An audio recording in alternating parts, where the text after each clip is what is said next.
Hello and welcome. You're watching Beyond World is One. My name is Priyanka Sharma. Let's now start this bulletin with some news coming in from Boulder in Colorado, where a shooting was reported at a grocery store today. The police have confirmed that one officer has been killed and multiple people have been injured because of the shooting.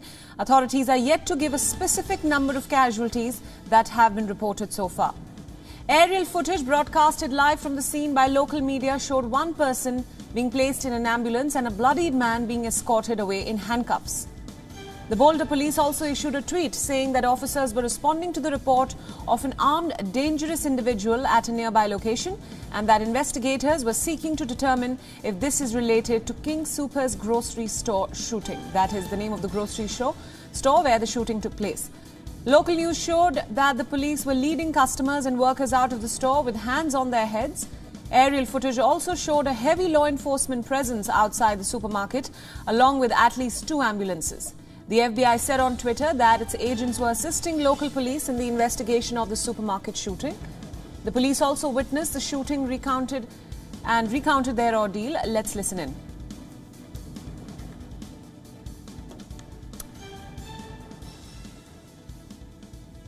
We'll get you that statement shortly. For now, for more on this story, our correspondent Jagrati Dave is joining us live from Washington, D.C. Thanks so much for joining us, Jagrati.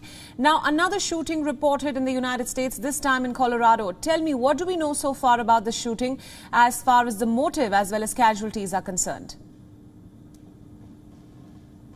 Well, moments ago, authorities in Boulder, Colorado, gave a news conference. The commander for Boulder Police, Kerry Yamaguchi, described the shooting as a tragic incident at the King Soopers grocery store. He said there was a loss of life. He said that multiple people were killed and that one was a Boulder police officer. He said there was tremendous support from fellow law enforcement agencies. There was a huge mobilization of law enforcement in response to the calls of an incident at the King Soopers grocery store. And he also said that there was now no ongoing public threat. He said that a person of interest is in custody and that that person was injured during the incident and is being treated for their injuries. The district attorney, Michael Doherty for Boulder County, described it as a tragedy and a nightmare and said that they were in the very early stages of the investigation. So authorities were not disclosing the number of people who had lost their lives, nor were they saying anything about a possible motive, saying it was too early in the investigation. Right. Now, Jagrati, this shooting, of course, follows close on the heels of the multiple shootings in Atlanta, where massage parlors were targeted recently in what many say was a hate crime against Asian Americans. Is this a time to reflect and reassess perhaps the gun laws in America? I think that is something that happens, this soul searching about America's gun laws happens after every shooting that happens in the country. And inevitably that is a conversation that is going to be had.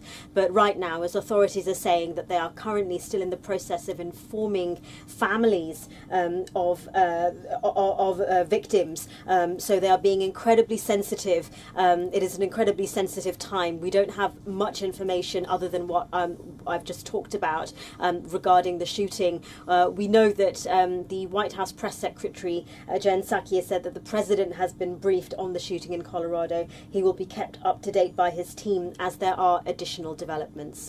Right, Jagrati, thank you for these inputs. We request you to stay with us on this broadcast as we'd like you to weigh in on another story. This, of course, is a developing story on WION, and we'll continue to get you more details as and when they are disclosed from the investigation. WION World is One is now available in your country. Download the app now and get all the news updates on the move.